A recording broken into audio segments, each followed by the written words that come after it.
Action. Tupac and Biggie Smalls destroyed an entire generation of black men. They waged civil war on black men, and we still fighting the exact same fight 30 years later, homie. Agreed. I agree with it. I gotta hold myself accountable because I participated in this nonsense. I allowed my passion for rap music. I want to support black media so much. We didn't have no black entities, and so since we didn't have it, and once I saw it, I was all systems go. I bought in all the way, and I allowed that stuff to brainwash me. And I'm trying to fight back now. I think with Tupac and Biggie, we didn't see it in our youth. Hip hop again was still so rebellious. It was still so much like rock and roll that we just were like, hey, they don't want us to have this, so we're gonna indulge in it, not really understanding the programming that came attached with such vile descriptions of the streets, such vile descriptions of gangster culture that really just came and infiltrated our community. Look, think about it like this. Before Snoop Dogg, before NWA, really before all of that, I didn't really hear about no Crip or Bloods in Houston. I didn't hear about no gang culture. I'm sure that it existed to some degree. If you talk to some guys, they talk about we it. Was but players, man. Yeah. Like we was players, very stylish in the way that we approach things. But at the same time, there was an undertone of anger. Pac was angry. Biggie was angry. Right. And that anger came from not having a father in their life. Right. Having a mother manipulate them. And so, but how in the world BET celebrated these women of Valletta Wallace and Afeni Shakur? They celebrated these women. You cannot be a good parent if your child gets murdered before the age of 25. You know, one of the biggest issues that really you can parallel their situation to many black men in our community or that come from that community is being raised in single parent homes. Even if you look at these guys on Love and Hip Hop, you know, they be running around doing all this crazy ghetto shit with their mamas. Yes. It be with their mamas. Like a lot of the Blueface baby. Listen, who is raising the community when the men are away? But you know what? Like, that's our responsibility because for some reason, somehow it became masculine just to let women do whatever and say whatever. We're like, hey, y'all got it. And since we gave them a blank check to raise our children, we watched them destroy our children. And now I got to wave my hand and hold myself accountable. Hey, I got to raise these boys. I got 3 sons and 1 on the way. And so it's my job as a father to instill discipline in my children to make sure that they have an avenue for success. Like, you know, there's a whole ideology that goes on and say, like, I want you to be the best you possible. I want you to seek power. This is a stat from recent times, so I'm gonna gather this is probably 2021 and above. But yes. I mean, this is taking stats from 2021. But I just want to read a little bit of this. Families headed by women of color fared even worse in the poverty category. Like, if you're a single parent black woman, right? Single black mother, more than 1/3, 37.4% of black female headed families lived in poverty, and Hispanic was under that. So I mean, in the 90s, it was not all much we have different. to do, like, anytime we have any type of social commentary, we have to address economics, okay? Right. And so if the community doesn't have the jobs, then these people are probably on welfare, live in the projects, some type of subsidized living, and wherever they work at, the majority of women who fast food workers, the average age is like 27 and female. That's a wild thing to understand. Like, we think that it's a 15-year-old person, an 18-year-old person, their first job. Hell no. It's a woman trying to support a family. And when she goes home, she's taking her children some McDonald's fries and some little burgers. I mean, hip hop as a whole, mainly Biggie and Pac, of course, at that time, which became, the standard for hip hop, perpetuated negativity, perpetuated gang culture, perpetuated poverty, perpetuated ghetto culture, like we talked about, debauchery, how we just love it so much. I mean, that's essentially what all of hip hop really was. Now, Pac is someone who came from a revolutionary background, and to come from a revolutionary background and understand how the government really operates in your community to backdoor and align yourself with gang culture is wild to me. It's ridiculous. Too much passion and not enough structure. Right. That was his fault. Like, it was all energy. It was all flamboyant without knowing how to direct that energy. He could have been one of the greatest revolutionaries with his wordsmanship and the way that he had the charisma to go out and fight for what he believed in. He just ain't have no direction. How in the world can a woman, Miss Afeni Shakur, how in the world can you tell a boy that his daddy is dead? I mean, that's irresponsible. Like, you're putting death and destruction on this young man because he's furious. If I don't know the person who created me, I'm going to be lost. I mean, in the irony in that too is that or the wild, I'll say the wild thing about her situation is that she was messing with multiple men. She had different, she had a pretty unstable life, I think, once she got out of prison, of course. And eventually when they went to the West Coast, she was on drugs. So they had a pretty volatile And we life. can't even speak on promiscuity. We can't even talk about it because you're just supposed to just lay down with any man that you want to, and it's supposed to be acceptable. When you got children, your responsibility is to make sure that child has a good life.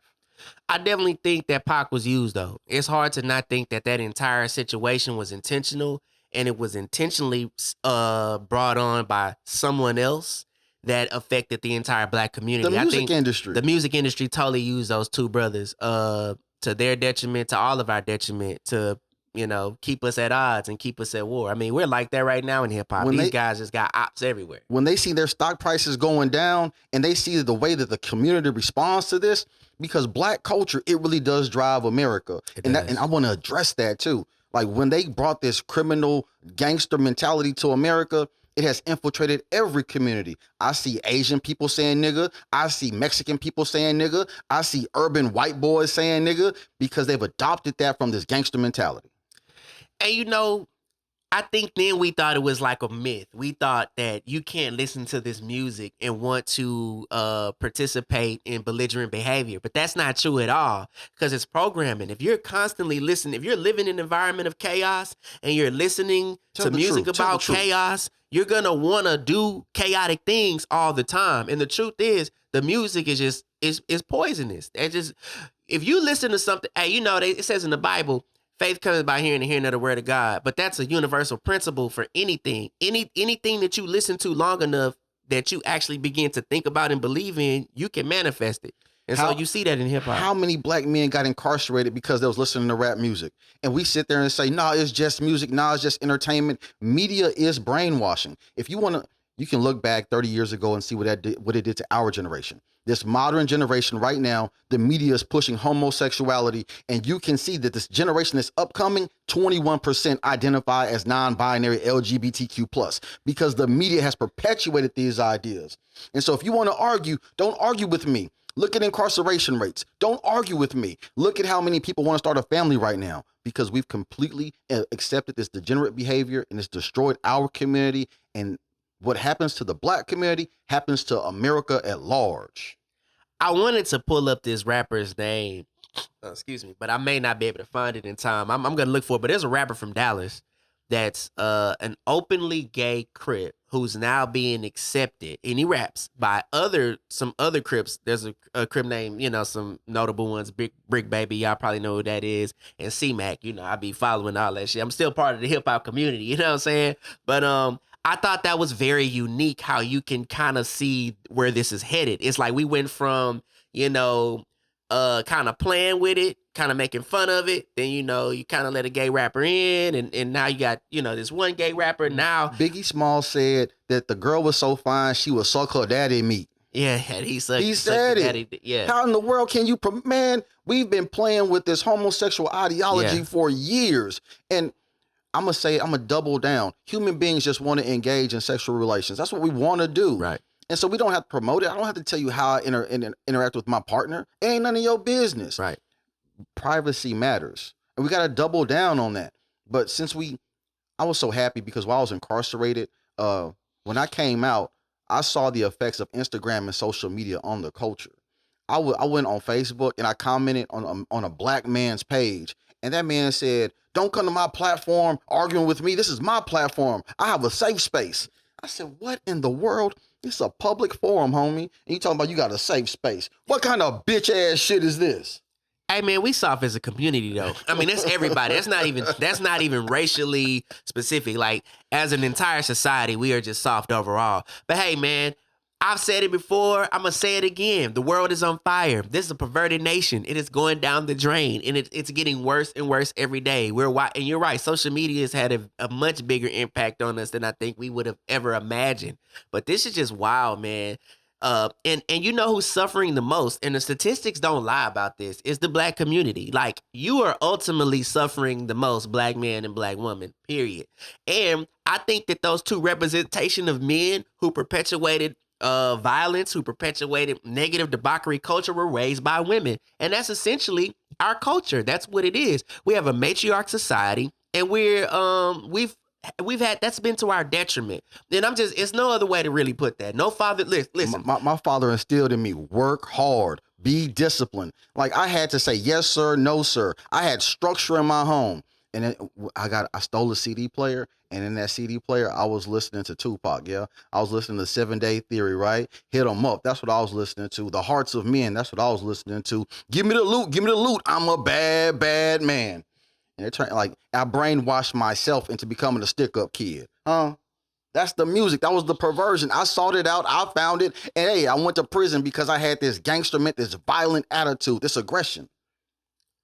I hold myself accountable for my behavior. That's very true, and I do too. I think I would be far removed from reality if I said that music didn't have an impact on me. You know what I'm saying? Like I was living a player lifestyle, so all the player shit and talking about the hoes and bitches is something I love listening to.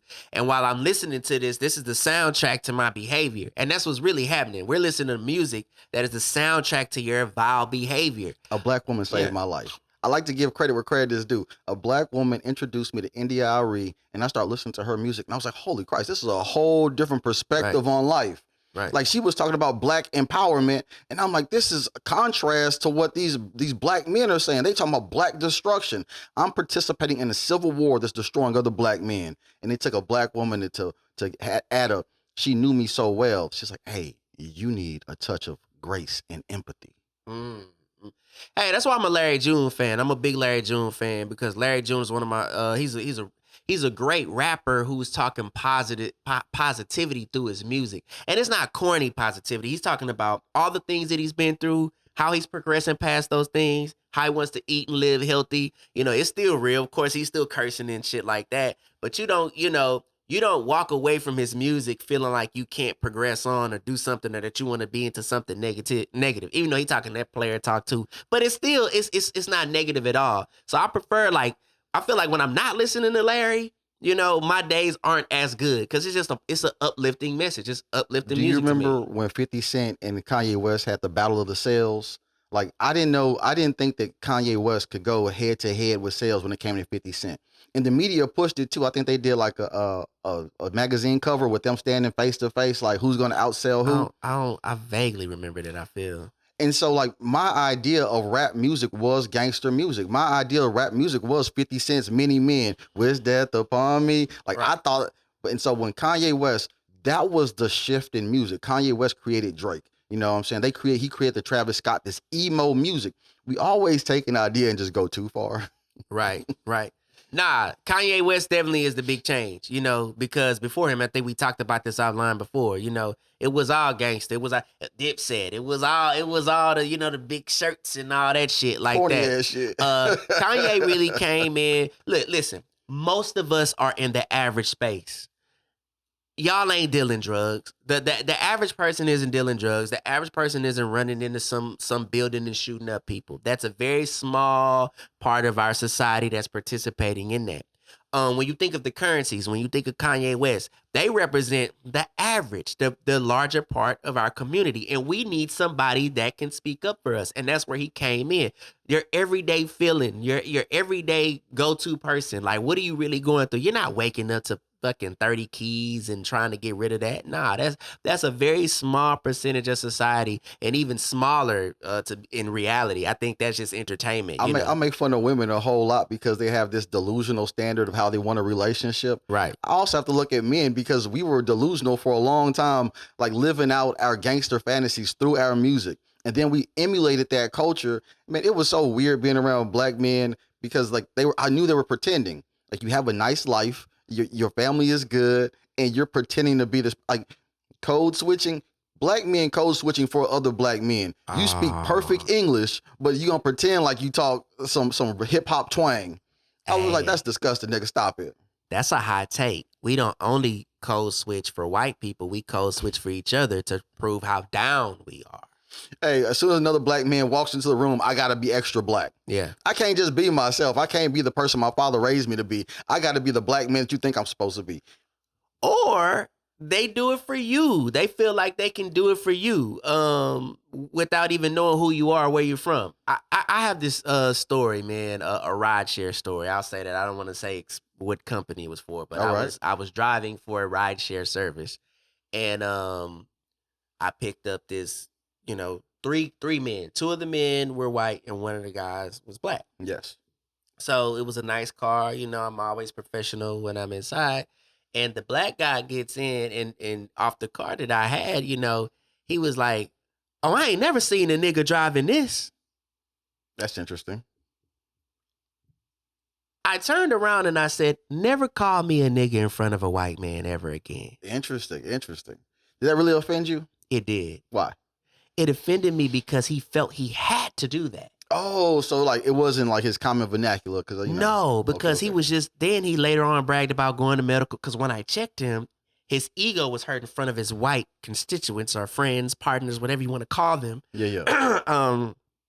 And he started talking about all the accolades that he had, and I was like, we don't even have to talk any further because here's the thing: just because you see me out and you recognize that we're both possibly from the same culture. You don't have to switch up and do what he just said. Code switch. Talk, because I don't want them thinking that it's okay. They need to talk to me a certain way too. That's just respect of black people. And that's kind of what I began to tell him a little bit before he got out the vehicle was like, hey, you don't get to do that. Because I really could have just kicked him out. It was vulgarity, to be honest, Okay. But I let it rock. But I think sometimes we'll do that in front of, I'm not going to call. Let's attack that idea. Come on, please let's attack that idea. Yeah, let's go. Why do black people think that all black people are the same? Because white people think we really take on the mentality. Listen, black people need triage. We need to really get it. Like we got some psychological issues. We treat each other the way white people treat us and all. Because I bet you this. I bet you y'all lock y'all doors when y'all see black people too. Don't lie. Black people, you treat your black brother and sister just the way the white man treats you. And I'm not lying because we think this brother thought he could actually get in there and say that to me. Hey, you gonna say send them to triage? We gonna send black people to go see black mental health professionals that got white education. Oh man, to give us white solutions. Goodness gracious! Like you have to be from the community to understand the community, and you have to overcome the struggle to know how to overcome the struggle. You just can't. You can't live a comfortable life, go to school, and then come back and try to heal my trauma. You don't know what it was like to get shot at. Okay. Right. Like, I grew up with bullets flying, okay? We have an issue disassociating ourselves from ghetto culture. We have an issue with that. We're so attached to it. I seen this on Facebook. I meant to tag you in this. What's up? This chick just got her PhD. You might have seen it. And she's taking her professional pictures, but then in the other picture, she's showing her bottom grill. So it became like a kind of a conversation piece between a group of friends that I have on Facebook. And one guy said exactly what we talked about before on this show, as far as like, why do we like debauchery so much? I'm educated, but I'm still a nigga. It's like, no, if you're a graduate, like, why can't we just move away from that culture, not understanding it's very perverse? But then you have so many black people getting on here defending, no, you can't forget the hood, and this is where she from. And it's like, nah, dog, don't nobody operate like that in the world. Geopolitically, nobody's operating like that but us. We think being black is more important than being powerful. And that's a crazy crippling ideology, man. Like, being black is to be successful. I think that's why it's so important that we own our own media companies. Hey, listen, what Jay-Z said it about Puff Daddy. He said, I ain't never finna drink no Belvedere as long as Puff Daddy owns Ciroc. I ain't never finna watch no other bullshit as long as there's the Charm Hour. I ain't never finna watch no other bullshit as long as there's Stocker Family. Man, the greatest American alive, baby. This media right here is to make sure the black people understand that you are the most powerful nation ever. You're the most powerful citizen ever. You're the greatest American alive. You are. And I'm talking to black people. Hey, what's up? That gets me excited. Black power gets me excited. Black people, it does, because black people have to understand this. Mainly black women. You're the most powerful nation.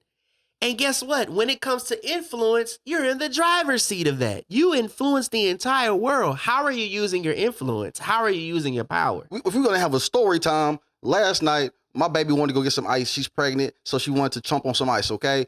There's Sonic right here, and across the street, there's Starbucks. It's 11 o'clock at night. These girls, Starbucks is closed. It's 2 black girls twerking to one man just in an empty parking lot. I'm like, where's the cameras? Where's the video shoot? You just randomly shaking your ass outside of Pearland. This don't make no sense. If you don't sit your little fast ass down and be a lady. Oh man, twerking, dog. It's like twerking is a drug. Twerking is a drug for y'all, man. I like your booty. It's a really nice booty. It was rotund and fat and jiggly. I would respect you so much more if you just carried yourself in a respectable way. Well, what other culture do we have as black people?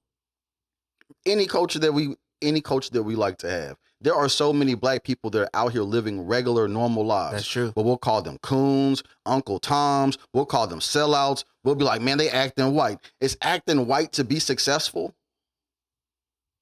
What's the brother's name? He has the show Blackish. He had Black AF.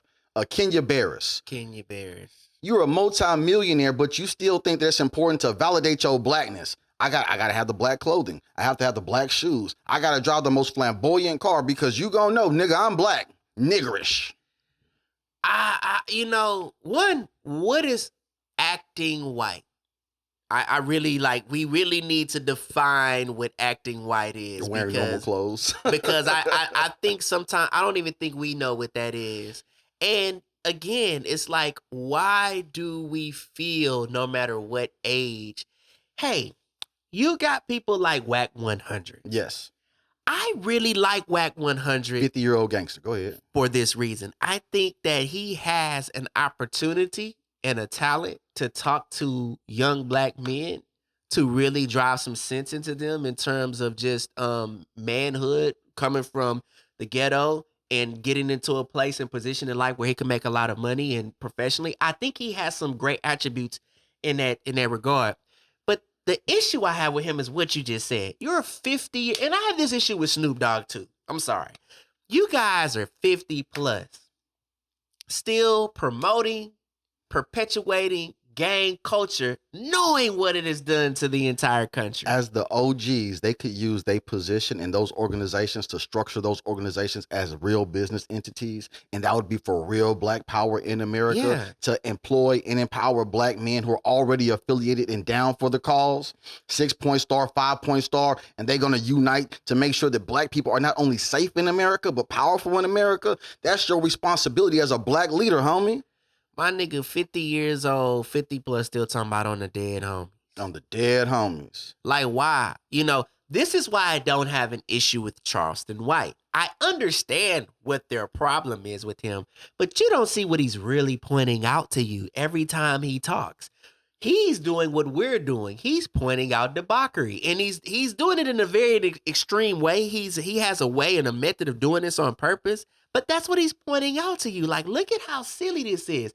You have guys that will fight each other and talk about putting money on each other's head, and none of them will go against the police force, or none of them will go against any oppressive organization that has come into their community and been negative with it. They have yet to realize their power. And I think that's the great awakening as we move away from this woke culture, which is an idea of victimhood, and we really step into our power. Then we see how we shift culture. Then we see how many billions of dollars these organizations make off of us. One of these shows, you said that black people spend $1 trillion. That's the buying power of the black American person. I have to acknowledge it, because if I don't acknowledge my culture and my people, then we'll continue to just follow anything. I got an issue with the woke shit. What's up? I feel like it's been misused. Okay, 2 things that have been misused in black community and just community period, and is used against us. Is hotep, okay, and woke. Okay, being woke is this to me, and what it's always been to me is I am aware of what's really happening. I think Trump is woke. I think Trump brought you woke information when he told you that this is how politics really operate. This is how I'm going to operate, and I'm going to show y'all how this works.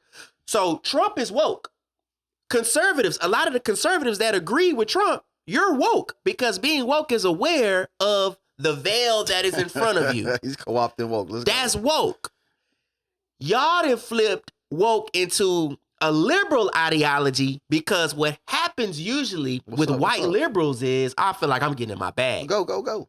White liberals, they hijack things, black women that you highly influence, and men, because remember we just said we in the most powerful nation, we're most influential.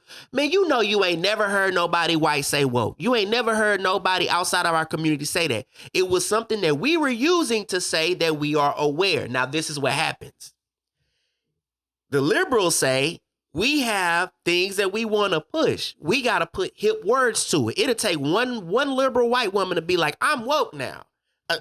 This is me being woke. This is me being a minority. Because remember, that white woman convinced you that she was a minority too, right? You know she did that. White women are not minorities. It's all performance art. That's what it is. And so now it's been hijacked and used in such a very negative way. Now, in the context that it's being used now, I totally understand. White liberal wokeism, whatever that is, bye. I don't want no parts of that. But they hijacked the word, misused it, and did that. Same thing with Hotep. Like, again, you got to understand, in the black conscious community, there was a community of black people bringing information. Go ahead. Black folks are searching for their identity, and we'll just take anything that people throw at us. We'll just take the label.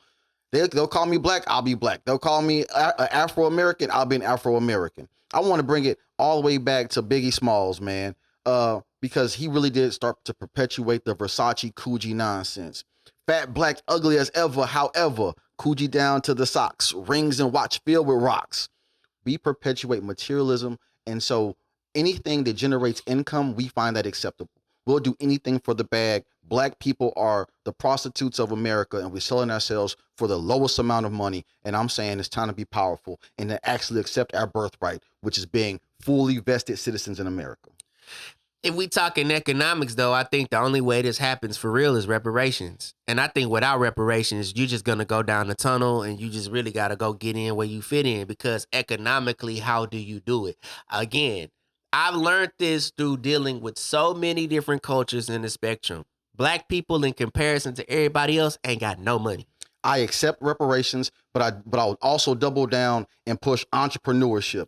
Agreed. This media company is about to go, and this is going to be the seed money to all types of other business ventures. Agreed. But everyone can't be exceptional. And to really address black poverty, we have to have the debt that's owed to us for building and serving this nation for hundreds of years. And if you disagree with that, you really are supporting the destruction and the death of millions of black folks.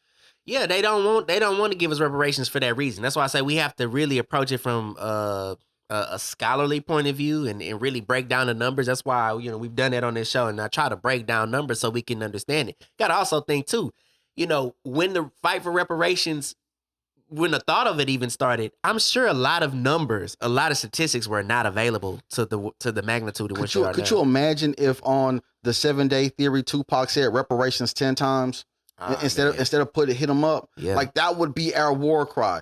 The revolution begins now, my brother. We finna get reparations. We're gonna continue to build these companies. You're the greatest American alive. I thank you so much, brother. Yeah.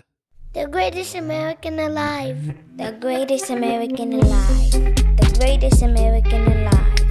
The greatest American alive. The greatest American alive.